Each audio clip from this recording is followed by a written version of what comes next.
In this video, we are going to start the study of properties of ism. And in the previous video, we have seen that every ism will take four properties. That is, we recognize any word as ism if it has four properties.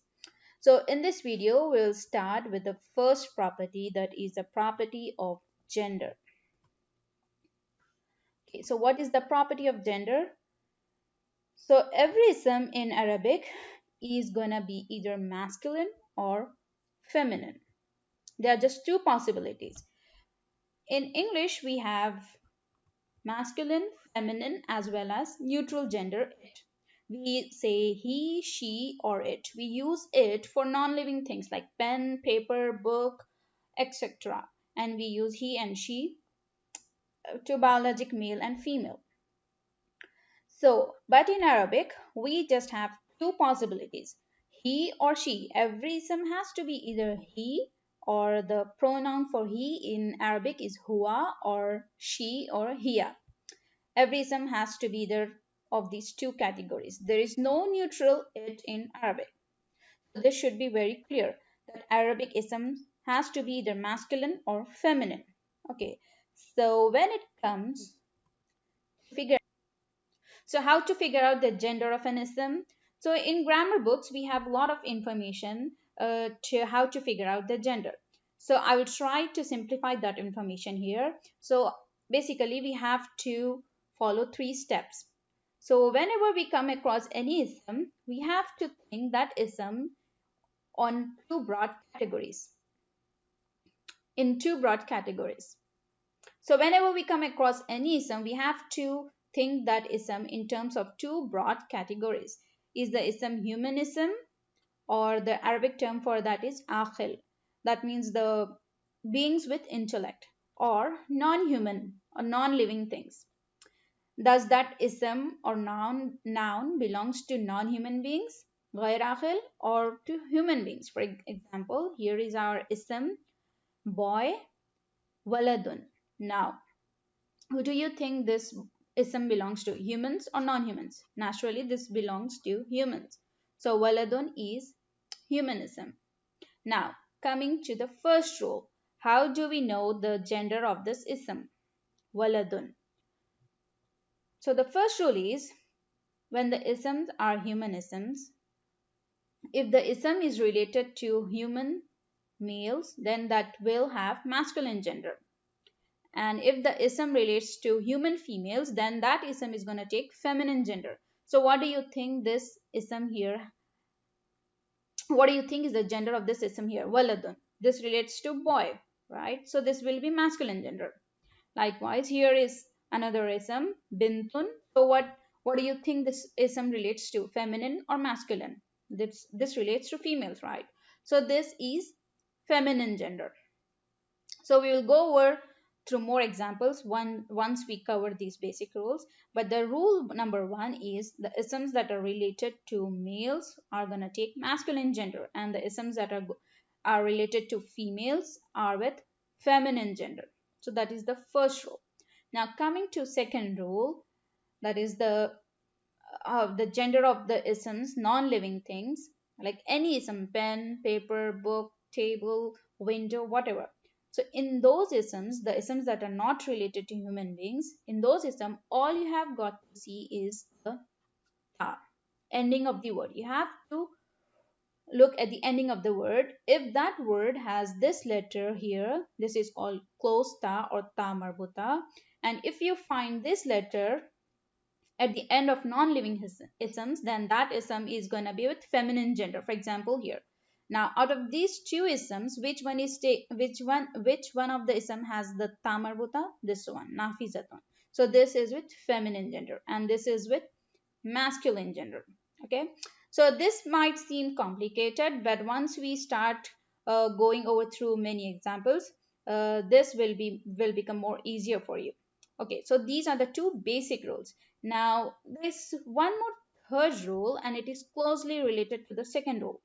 In that, we have the same thing. We have to look for the ending of the ism with ta marbuta. If we see ta marbuta, then that ism is going to be with masculine gender. Out of these two isms, which one do you think is with masculine gender? This one, right? Now, even if you don't know the meaning of this ism, just by looking at the end of the word, you can figure out the gender, isn't it? So this is feminine.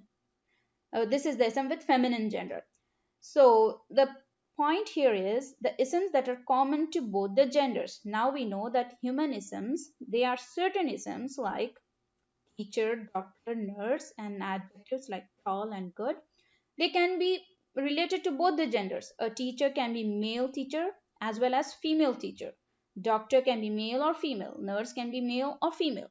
So in these kind of isms that are common to both the genders, we can make feminine ism out of the masculine ism by giving this ta marbuta. Okay. So the way to make the feminine isms by adding this ta marbuta, I will go over through it at the end of this video. First we will figure out. First we will go over through the three rules. Okay. So basically, the third rule here is the isms that are common to both the genders, we can make feminine isms by giving this ta marbuta. So those were the three rules, and to sum up all the three rules, we can summarize those three rules as following. Now, all isms have masculine gender. All isms can be masculine except isms that are related to biologic feminine gender. Except the isms that are related to females will be with feminine gender, right? Or isms with ta marbuta. Either the ism has to be with ta marbuta or they have to belong to feminine gender. Then they are feminine, or else all the other isms will have masculine gender. Okay, so we'll go over through some examples and that will help you a lot in trying to figure out the gender. And this is a lot easier done than said. So don't panic if you don't get all these three rules. As we practice and as we go through more practice isms, you will be able to learn this. Okay, so here are masculine and feminine. So this one, first one we have seen waladun. We use waladun for a boy, male boy. So this is gonna be with masculine gender. Bintun we have seen already, that is feminine. Okay, abun, what do you think? Abun, father, male figure, so it will be with masculine. Okay, ummun, uftun, imratun. Ummun, sorry, there is a typo here. There should be dhamma, mother, sister, and women. So what do you think the gender of these three isms should be? Who do they belong to? These are humanisms. So who do they belong to? They are female. They are related to female. So this top three are going to take feminine gender. How about this? Ibnun, son, Amun, uncle, and Rajulun, man. So what is the gender of this bottom row here? Masculine, because they are related to male figures. Okay. Now how about Tabibun? So this Tabibun means doctor. So doctor can be male or female. So do you see a ta marbuta here? No. So this is going to be male doctor because I don't see ta marbuta attached to it. How about this is a male? Tabibatun. This is female. Female doctor. Mudarrisun. We have seen this on the previous slide. So mudarrisun, teacher. I don't see ta. So this is male. And mudarrisatun is female teacher. How about talibun? Student. So this is a commonism. So what is the gender? I don't see ta. Again, this is male student. And talibatun is female student. Okay. How about this then? Qalamun. Now first decide to which category this ism belongs to. Qalamun, human, non-human, non-human. And so I don't see, the next step is I don't see any ta marbuta. So this is with masculine. Shajaratun, tree. Again, this is non-humanism and I see a ta here, so this is gonna be with feminine gender. I think last one here, madrasatun, sayyaratun, hadiqatun. So I won't give you the meaning, just try to figure out the gender. I hope you have figured out that the top row is with feminine gender and the bottom row is with masculine gender, and that is correct. So this is madrasatun school, sayyaratun car, hadiqatun garden, kalbun dog, baladun city, and maktabun table. Okay, so here is a test for you.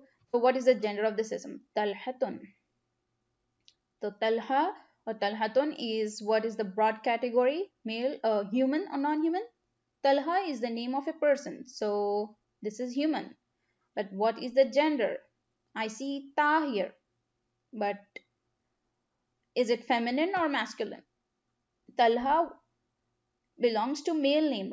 Talha is a male name, right? So despite this ism having ta marbuta, this will have masculine gender because this is related to male figure. So Talha is with masculine gender. Okay, so keep that in mind. No matter what kind of endings you see, like if you see feminine ending, that doesn't mean that the ism is feminine. There can be a possibility that it is masculine. Okay, if it is related to humans and if it is with ta marbuta, you just have to look for other reasons. Okay, so this is with masculine gender. Okay, so that was about the gender of the isms. And okay, so coming to the isms that are common to both the genders. For example, we have seen tabibun, doctor, teacher, and adjectives like waladun is boy and tawilun is tall. Tawilun is the adjective and waladun is the noun. In Arabic, we have slightly different order. In English, we write the adjective first, but in Arabic, we have to write the ism first, the noun first, and adjective comes second. So in English, we can say a tall boy and a tall girl. We can use same tall for girl also, but in Arabic, we cannot use that same adjective for females. So in a way, we have to change this adjective to feminine form. Okay, so basically, I'm trying to say that isms or adjectives that are common to both the genders, we have to change them to feminine form. If we have to use the feminine form of that word, then we have to change these isms. Hope I didn't confuse you there. Okay, so how to add this ta marbuta here? So you have to change the ending sign of the letter to fatha, and you got to add ta here. Now for time being, note here that you got to give the matan, but it is not always necessary that this ta will be with the matan. Okay, so mudarrisun becomes mudarrisatun, and this tawilun here becomes tawilatun. So I will write bintun, girl, tawilatun, tall. Let's go through some practice problems. So I encourage you all to please write all these exercises in your notebook and try to practice and work through this isms, and that is how you will learn the language. And it is very important that you start maintaining a notebook. Okay, so the first one is the same as in the previous video. In that you have to change these isms to feminine form. So Muslimun becomes Muslimatun, and you have to write in 3 case endings. Okay, one spelling rule here. So in the last video we have seen that whenever we write the ism in mansub form, we give alif. That was the spelling rule, but that alif is not necessary for feminine form.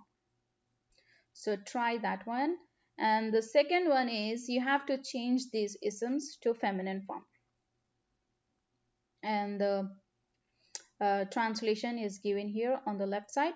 So try to complete all of this and see you all in the next video.